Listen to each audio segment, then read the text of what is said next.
Friends, welcome to my YouTube channel Saraswati commerce academy. तो friends, आज हम बात करने वाले हैं डिसोल्यूशन ऑफ पार्टनरशिप फर्म के नेक्स्ट टॉपिक के बारे में, जिसका नेम है difference between realisation account and revaluation account. तो फ्रेंड्स, हमने पहले भी सुना हुआ है कि जो हमारा रिवैल्यूएशन अकाउंट है कि हमने सुना था, कब सुना था?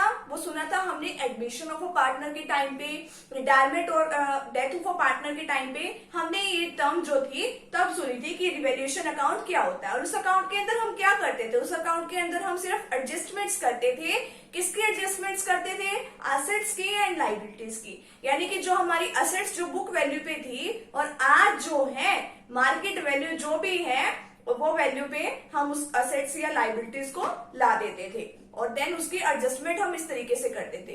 हमने अपने पिछले प्रीवियस वीडियो लेक्चर में हमने क्या सीखा था कि रियलाइजेशन अकाउंट क्या होता है और इसे हम क्यों प्रिपेयर करते हैं। जो रियलाइजेशन अकाउंट है ना, वो हम प्रिपेयर करते हैं डिसोल्यूशन ऑफ पार्टनरशिप फर्म के टाइम पे। यानी कि जब किसी फर्म का डिसोल्यूट कराया जाता है तो हम क्या करते हैं, उस टाइम पे रियलाइजेशन अकाउंट प्रिपेयर करते हैं और उसमें क्या करते हैं, हम उसमें सारी की सारी एसेट्स को सेल करके लायबिलिटीज की पेमेंट करने के बाद कि उससे देखते हैं कि क्या कितना प्रॉफिट हुआ है। एक्चुअल में तो जो प्रॉफिट होता है ना, वो तभी पता चलता है कि जब हम अपनी फर्म को सेल करते हैं। वो तो हम एक जस्ट आइडिया सा हो जाता है कि हमें हर साल अकाउंट्स बनाने पड़ते हैं।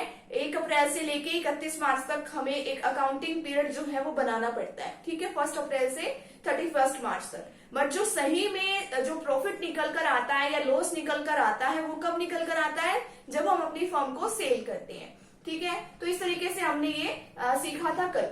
तो आज हम क्या करने वाले हैं, इनके डिफरेंस के बारे में कि इन दोनों में क्या क्या डिफरेंसेस है। तो फ्रेंड्स, अगर आप मेरे इस यूट्यूब चैनल पे न्यू है तो चैनल को सब्सक्राइब कीजिए, वीडियो को लाइक कीजिए एंड बेल आइकन को प्रेस जरूर कर दीजिएगा ताकि आपको आगे आने वाली वीडियोस का नोटिफिकेशन मिलता रहे। तो अभी देखते हैं कि इनमें क्या क्या डिफरेंसेस की बातें कही गई है। फर्स्ट पॉइंट है व्हेन प्रिपेयर्ड। तो रिवैल्यूएशन अकाउंट है, this account is prepared on the admission, retirement और डेथ ऑफ अ पार्टनर। ये जो अकाउंट है या तो एडमिशन के टाइम पे किसी पार्टनर की या रिटायरमेंट हो रही है किसी की, और या फिर कोई पार्टनर की अगर डेथ हो रही है तो उस टाइम पे ये अकाउंट जो है प्रिपेयर किया जाता है। एंड ये है सेकंड है realisation account. This account is prepared on the dissolution of partnership firm. जो रियलाइजेशन अकाउंट है वो अगर किसी फर्म का डिसोल्यूट किया जाता है, डिसोल्यूशन किया जाता है, तब ये अकाउंट प्रिपेयर किया जाता है। सेकेंड पॉइंट इसमें बताया गया है कि ऑब्जेक्ट ऑफ प्रिपरेशन, कि इसका ऑब्जेक्ट क्या है, इसका पर्पस क्या है इसको बनाने का। तो रिवैल्यूएशन अकाउंट को बनाने का क्या पर्पस है? This account is prepared to make necessary adjustments in the value of assets and liabilities. तो इसको बनाने का सिर्फ मेन मोटिव यही है, ये इसीलिए तैयार किया जाता है कि जो हमारी असेट्स और लायबिलिटीज है उसमें हम एडजस्टमेंट्स कर सके। यानी कि जो हमारी बुक वैल्यू है उसको हम मार्केट वैल्यू पे ला सके। तो सिर्फ इसमें इतनी सी एडजस्टमेंट्स की जाती है।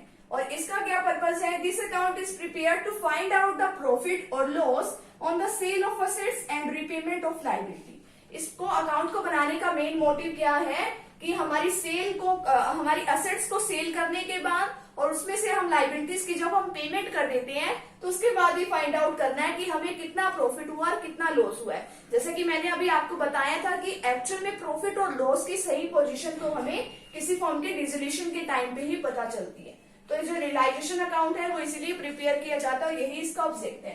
थर्ड पॉइंट है रिजल्ट, कि इसको बनाने का क्या रिजल्ट निकलता है।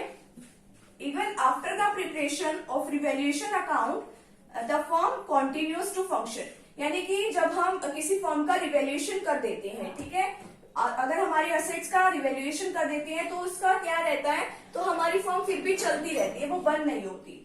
दो with the change relationship among the partner, सिर्फ पार्टनर्स के बीच में रिलेशनशिप चेंज हो जाता है ओनली, यानी कि उनके बीच में जो जितना भी ऑर्गेनाइजेशन होती है पार्टनरशिप के बीच में सिर्फ वो चेंज होता है और कुछ नहीं चेंज होता, हमारी फर्म बंद नहीं होती है। और रियलाइजेशन अकाउंट में जब फर्म का डिसोल्यूशन ही हो गया, हमें पता ही है कि हमारी फर्म बंद होगी ही, तो the firm comes to an end after preparation of this account. अगर ये रियलाइजेशन अकाउंट बना रहे हैं तो उसका मतलब यही होता है कि हमारी फर्म को हम बंद करने जा रहे हैं।